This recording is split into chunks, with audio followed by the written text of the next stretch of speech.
आखिरी पत्र। ये कहानी है लव स्टोरी। बारिश धीरे धीरे हो रही थी उस शाम, जैसे आसमान भी किसी पुराने दर्द को बहा देना चाहता हो। आरव खिड़की के पास बैठा था, बाहर गिरती बूंदों को देखता हुआ। उसके हाथों में एक पुराना पत्र था, मुरझाया हुआ, समय से थका हुआ, लेकिन हर शब्द अब भी भारी। 3 साल हो गए थे उसे गए हुए। मीरा, वे कॉलेज में मिले थे, दोनों जवान, दोनों ख्वाबों से भरे हुए। मीरा जैसे जिंदगी की परिभाषा हो, बोलती, हंसती, बेपरवाह। आरव उसके ठीक उलट, शांत, संकोची, सोचने समझने वाला। लेकिन न जाने कैसे वो एक दूसरे में ढल गए। मीरा की हलचल में आरव की ठहराव और आरव की खामोशी में मीरा की मुस्कान। कई महीने तक आई लव यू नहीं कहा किसी ने, पर जब वो मीरा का हाथ पकड़ता था, जब रात में चुपचाप कॉल करता था, जब वो चाय लेकर हॉस्टल के बाहर खड़ा मिलता था, वो सब कुछ प्यार ही तो था। कॉलेज का आखिरी साल था, जब मीरा को खांसी शुरू हुई। मौसम की वजह से है, वो मुस्कुरा देती, पर नहीं, खांसी बढ़ी, बुखार, थकान और फिर डॉक्टर।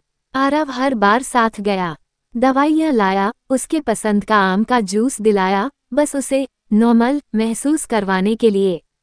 जब रिपोर्ट आई, डॉक्टर ने चुपचाप कहा कैंसर। मीरा चुप रही, आरव नहीं। वो रातों को रोया, बाथरूम में रोया, तकिए में मुंह छुपा कर रोया। मीरा ने उसे कभी नहीं रोते देखा, क्योंकि वो उसे टूटते देखना नहीं चाहती थी। धीरे धीरे मीरा दूर होने लगी। तुम अपनी जिंदगी बर्बाद मत करो, उसने कहा। पर आरव कहाँ जाने वाला था। एक दिन वो चली गई, बस एक पत्र छोड़कर। योजक चिन्ह, योजक चिन्ह, योजक चिन्ह। प्रिय आरव, ये पत्र लिखते हुए हाथ कांप रहे हैं। मैं तुम्हारे बिना नहीं जीना चाहती, लेकिन तुम्हारे साथ मर भी नहीं सकती।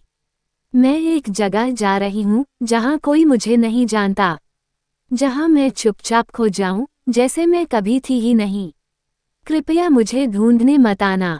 मैं नहीं चाहती कि तुम मेरी टूटती सांसें देखो। मेरा दर्द तुम्हारे जीवन का हिस्सा ना बने। अगर अगला जन्म हुआ, तो वादा है, फिर मिलूंगी, हमेशा की तरह तुम्हारी मीरा। योजक चिन्ह, योजक चिन्ह, योजक चिन्ह। आरव ने ढूंढा हर जगह, उसका शहर, रिश्तेदार, पुराने दोस्त, सोशल मीडिया, हर कहीं। कोई जवाब नहीं, वो जैसे हवा में घुल गई थी। वक्त बीतता गया, आरव ने पढ़ाई पूरी की, नौकरी की, शहर बदले, लेकिन दिल नहीं बदला। उसके जीवन में कई लड़कियां आईं, पर हर चेहरा, हर हंसी में मीरा दिखती थी। फिर एक सर्द सुबह, एक दोस्त के एनजीओ में उत्तराखंड के ऋषिकेश गया। एक पुरानी सी लाइब्रेरी में कुछ बच्चे पढ़ रहे थे, और वहीं एक लड़की बैठी थी, नीले शॉल में किताब पढ़ाती हुई। आरव की सांसें रुक गईं। मीरा, कमजोर, लेकिन वही आंखें, वही हल्की मुस्कान। वो बाहर खड़ा रहा। जब मीरा बाहर आई, उनकी नजरें मिलीं। कुछ पल के लिए समय थम गया। तुमने मुझे ढूंढ ही लिया, मीरा ने धीमे से कहा, और मैंने वादा किया था कि छोड़ूंगा नहीं। आरव की आवाज कांप रही थी। वे दोनों गंगा के किनारे बैठ गए। मीरा ने बताया कि वो बहुत बीमार थी, लेकिन इलाज से कुछ सुधार हुआ। जिंदा तो रही, पर वापस लौटने की हिम्मत नहीं थी। मैं टूटी हुई थी आरव, वो बोली। सोचा कि अब मैं तुम्हारे लायक नहीं रही। आरव ने कोई जवाब नहीं दिया।